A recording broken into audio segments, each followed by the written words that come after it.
Chapter 5. Pay attention. One reason many people have trouble remembering something is that they don't make a clear picture of what they want to remember, because they don't pay enough attention in the beginning. The crucial first step to remembering anything is to pay attention. You have to first take in the information in order to put it in your short-term or working memory and later transfer it to your long-term memory. Naturally, you can remember all sorts of things without being particularly attentive, as unconsciously you are absorbing information all the time, and much of this stays with you, even if you are unaware of it.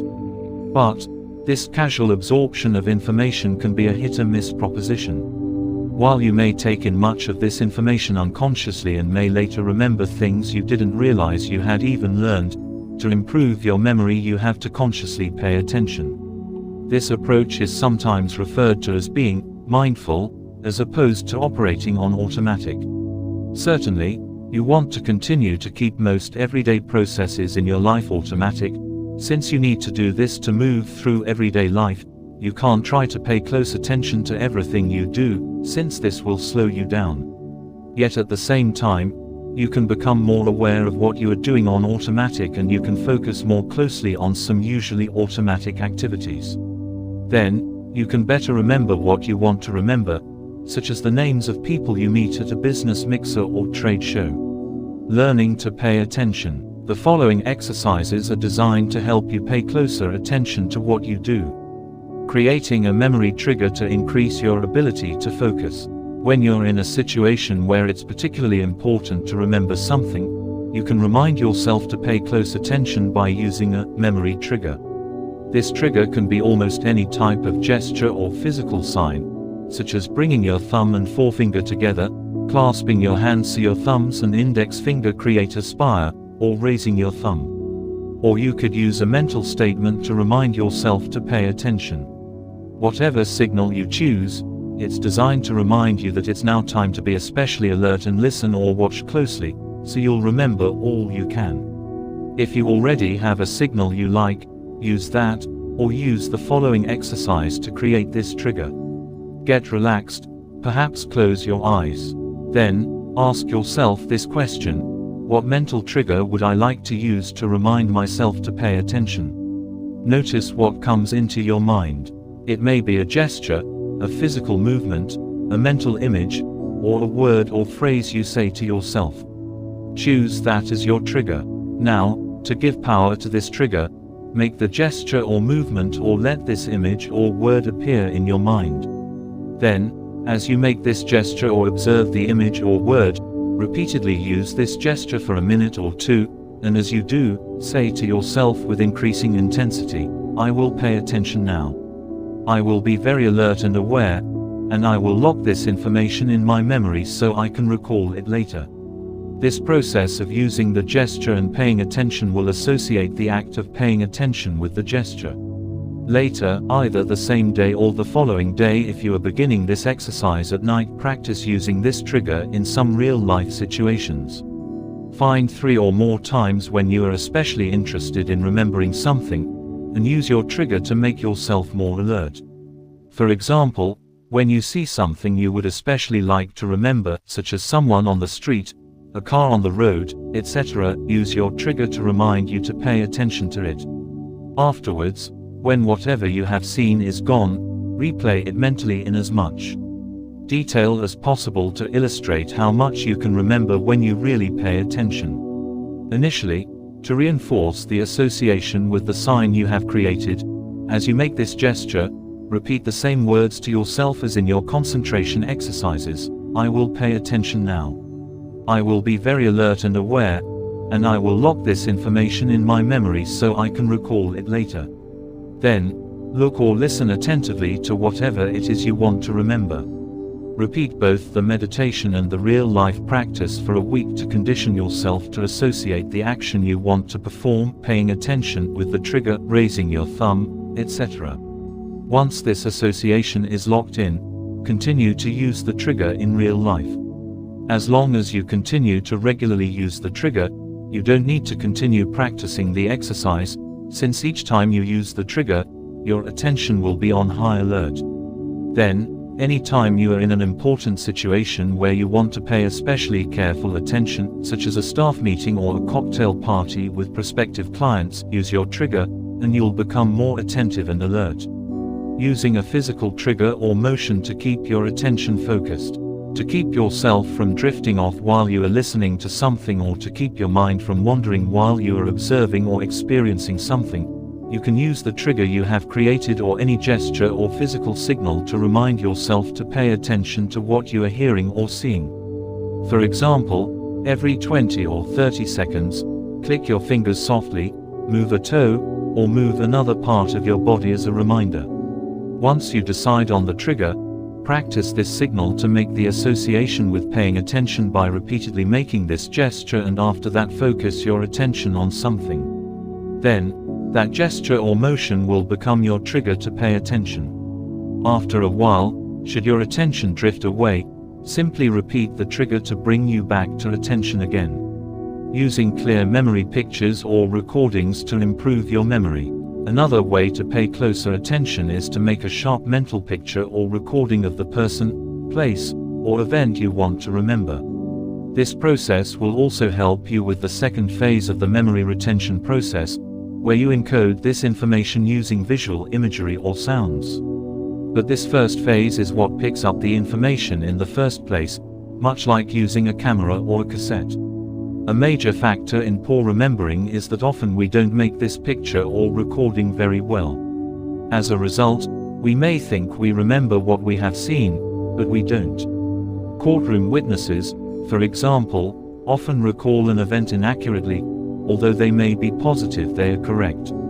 Accordingly, before you can recall or recognize something properly in the retrieval stage of the process, you first must have a clear impression of it. One way to do this, once you are paying careful attention, is to think of yourself as a camera or cassette recorder, taking in completely accurate pictures or recordings of what you are experiencing. As you observe and listen, make your impressions like pictures or tape recordings in your mind. It takes practice to develop this ability, and the following exercises are designed to help you do this. At first, use these exercises to get a sense of how well you already remember what you see. Then, as you practice, you'll find you can remember more and more details. The underlying principle of these exercises is to observe some object, person, event, or setting, to take a picture, or listen to a conversation or other sounds around you. Then, turn away from what you are observing or stop listening, and recall what you can. Perhaps write down what you recall. Finally, look back and ask yourself, how much did I remember? What did I forget? What did I recall that wasn't there? At first, you may be surprised at how bad an observer or listener you are. But as you practice, you'll improve, and your skill at remembering will carry over into other situations, because you'll automatically start making more accurate memory pictures or recordings in your mind. An ideal way to use these techniques is with a mental awareness trigger. Whenever you use that trigger, you will immediately imagine yourself as a camera or recorder and indelibly impress that scene on your mind for later recall. The next 3 exercises are designed to give you some practice in perceiving like a camera or cassette recorder in a private controlled setting. The 4th exercise is one you can use in any situation to perceive more effectively. Looking at things more accurately. This exercise will help increase your powers of observation. Look at a scene in front of you that has a lot of different things in it. These can be different objects, people who are mostly stationary, i.e., sitting down, not a bustling crowd, scenery, etc. Or use a picture of such a scene. Then, stare at this scene for about a minute, and as you do, imagine you are taking a picture of it, as if your mind is a camera taking a snapshot. As you do so, notice as many things about the scene as you can. Pay attention to forms, colors, the number of objects or people there, the relationship between things, etc. Then, look away from that scene, and try to recreate it as accurately as possible in your mind's eye. As when you really looked at the scene, notice the forms, colors, number of objects or people, and the relationship between things. Next, to check your accuracy, Without looking back, write down a list of what you saw in as much detail as possible. Finally, rate your accuracy and your completeness by rating your observations. To score your level of accuracy, designate each accurate observation with A+2. Score each inaccurate observation with a -1. Score each invented observation with a -2. Then, tally up your score and note the result. To score your level of completeness, estimate the total number of observations you think were possible in the scene and divide by the number of observations you made, to get your completeness score. As you continue to practice with this exercise, you'll find your score for both accuracy and completeness should go up. Listening to what you hear. This exercise will help you become more aware of what you hear and help you listen more completely and correctly. Tape a short segment of conversation or some sounds on a tape cassette. You can record this from an ongoing conversation, from a television or radio program, or from ambient sounds on the street around you. Tape for 2 to 3 minutes. Then, while you are taping or later when you play back the recording, concentrate on listening as intently and carefully as possible. Imagine you are a tape recorder that is recording every bit of conversation clearly and accurately. Either way, as you are taping or playing back the recording, really listen. Perhaps form images in your mind as you do. At the end of the recording, try to recall the conversation or sounds in as much detail as possible. Perhaps imagine yourself as a tape recorder playing this back. Additionally, try to remember what you heard in sequence as best you can. To check your accuracy, write down a list of what you heard in as much detail as possible. You needn't write everything down word for word, but write down enough to indicate the gist of each thought or statement. Then, play back the tape, and review how complete and accurate you were.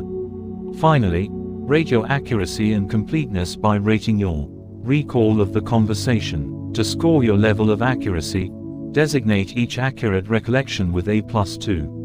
Score each inaccurate recollection with a -1. Score each invented recollection with a -2. Then, tally up your score and note the result.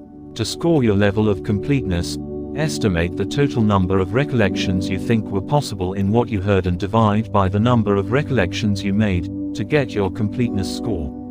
Give yourself 10 bonus points if you got everything in sequence. 5 bonus points if you got most things in sequence. Finally, total and divide this result by your estimated number of total sounds, statements, or phrases for your percentage rating. As you continue to practice with this exercise, you'll find your score for both accuracy and completeness should go up. Seeing like a camera, listening like a cassette recorder. This exercise will help you observe or listen more accurately and completely in everyday situations. You can use this technique wherever you are. It's especially ideal for parties, business networking meetings, and other important occasions where you want to be sure to remember things accurately. Also, you can use this technique to practice and sharpen your skills when you're waiting in line, traveling in a bus, in a theater lobby at intermission, and in places where you are waiting for something to happen. Simply imagine you are a camera and snap a picture of what you see. Or imagine you are a cassette recorder picking up a conversation. Or be a sound film camera and pick up both. Afterwards, turn away or close your eyes if convenient, and for a few seconds, focus on what you have just seen or heard. If you have taken a picture, visualize it intently in your mind's eye and concentrate. What objects or people do you see? What colors or details do you notice?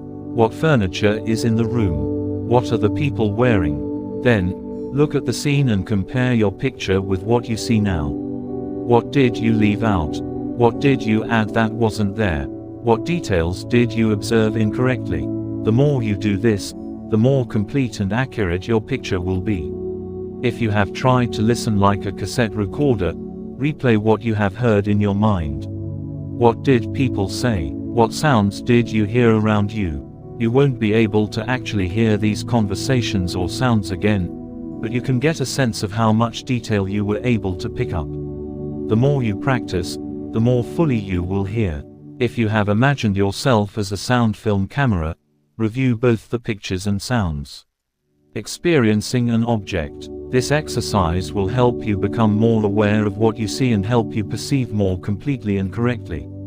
Place a common object or group of objects in front of you, such as a collection of objects from your desk, a painting on your wall, an advertisement or picture from a magazine, a flower arrangement in a vase. Stare at the object or group of objects for about a minute, and notice as many things about it as you can, such as its form, texture, color, design, pattern, and so on. Be aware of how many objects there are, and catalog the names of all the objects in your mind. Then, remove the object, or groups of objects, so it is out of sight, but continue looking at the spot where it was, and imagine the objects as still there. Try to recreate what you saw with as much detail as you can. To check your accuracy, write down a list of what you saw. Then, look at what you observed again and see how accurate you were. To chart your progress each time, score the total number of observations you think were possible. This will vary with each observer, and score each of your accurate observations with A+2. Score each of your inaccurate observations with a -1, and your invented observations with a -2. Finally, total and divide by your estimated number of total observations for your percentage rating. As you continue to practice with this exercise, you'll find your rating will go up. More tips for paying attention. Using note-taking to stay focused. Another way to better pay attention, as well as better encode material later, since you are using more sensory input channels, is to take notes in situations where it is appropriate to do so, such as when you are listening to a lecture in class, to a speech, or to a discussion at a meeting. Even if you never look at the notes later, just the process of taking the notes will keep you more mentally alert as you listen and observe more attentively. Plus, the note-taking will reinforce what you hear, since you will take in the information visually, what you write down, and kinetically, the physical process of writing down what you hear. The way to take good notes is to write down key points the person is making. The act of writing will focus your attention so you absorb more information. Take detailed notes if that helps you better understand and think about what you are hearing. Alternatively, if a lot of writing interferes with listening to what is coming next, just write down main phrases and concepts. The key is to write something to keep you alert and focused. That's what Alison, a college student, discovered. Initially, she found it hard to listen to lectures, because she would grow restless and her mind would drift, and she would begin thinking about all sorts of things other than the lecture, what happened the night before, the patterns of sunlight on the leaves outside, her plans for tomorrow. Then, suddenly, she would realize she had drifted off and pull herself back, but by then she had missed several minutes of lecture, and after a few minutes, she would drift off again. But finally, she overcame the problem by taking notes as quickly as she could, which focused her mind on the lecture by forcing her to pay attention, even though she might not need all the information. Later, she could decide what information was useful. As a result, she did better in her classes, because she remembered more. And later, she transferred her skill at note-taking to pay attention into the business world. There, taking comprehensive notes at meetings not only helped her stay focused but provided a detailed record she could use in writing up reports and action memos based on the meetings. Listening proactively. Another way to stay attentive, as well as make a memory more vivid when you encode it, is to use proactive listening where you react to and comment mentally on what you are hearing. You can think about what you are hearing, because we think several times faster than people speak. For example, when you listen to a lecture or a conversation, the person talks at about 1/3 or 1/4 the rate at which you can think. So you can use that additional time to actively reflect on what that person is saying, say, by responding with a mental commentary. That time lag between speaking and thinking also allows you to take detailed notes at a lecture while still listening to the speaker. You are in effect writing in between the spaces. Both the mental commentary and the process of note-taking are ways to help you stay attentive. This proactive listening, actively thinking while you listen, will force you to pay more attention since you are processing and responding to this material, not just taking it in. For example, say you are listening to a speech. You might ask yourself questions like, what is the speaker's main point here? What do I think about it? Do I agree or disagree?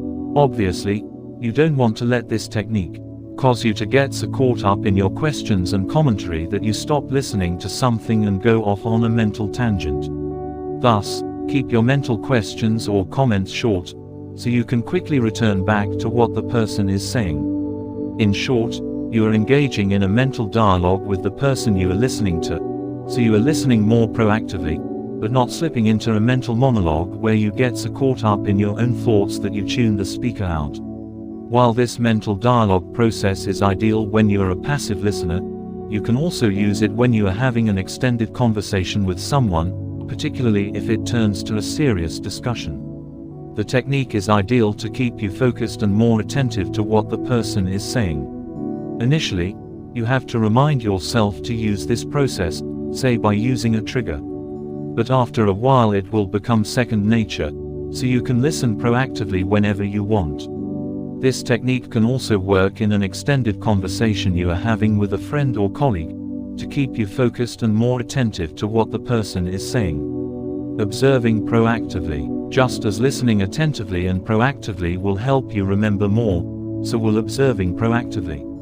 The process is similar to what you do when you listen this way. In this case, as you observe something, you don't only passively receive this information, but you actively respond to it as you receive it. For example, as you look at something, reflect on what you are seeing. Talk to yourself about what you are seeing and what you think and feel about it.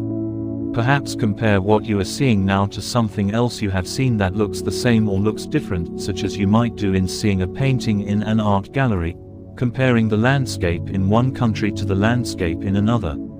Increasing your ability to maintain interest.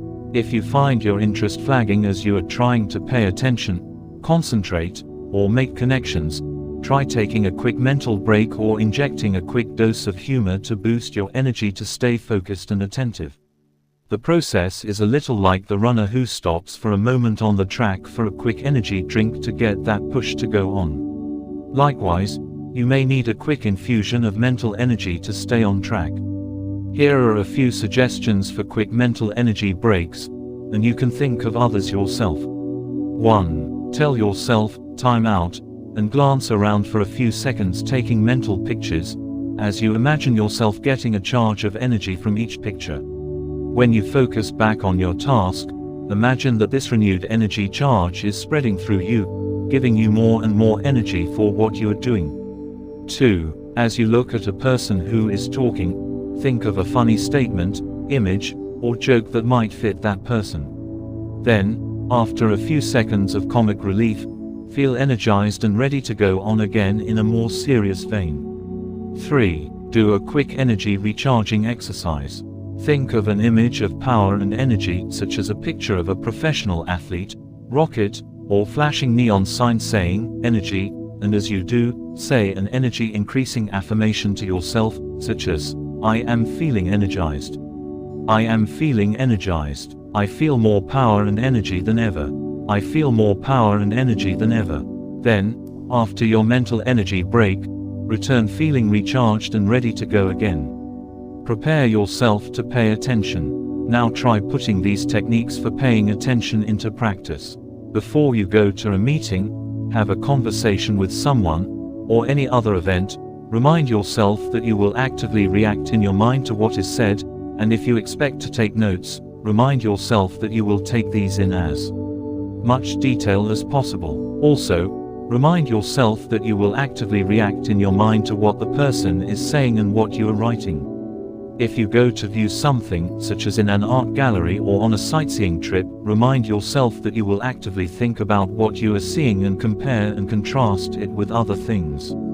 In short, before you do something where you want to better focus, concentrate, and learn more, remind yourself to approach the experience in an active information receiving and perceiving mode. Then you will actively react to what you are seeing, and you may incorporate this information in another sensory channel, as well.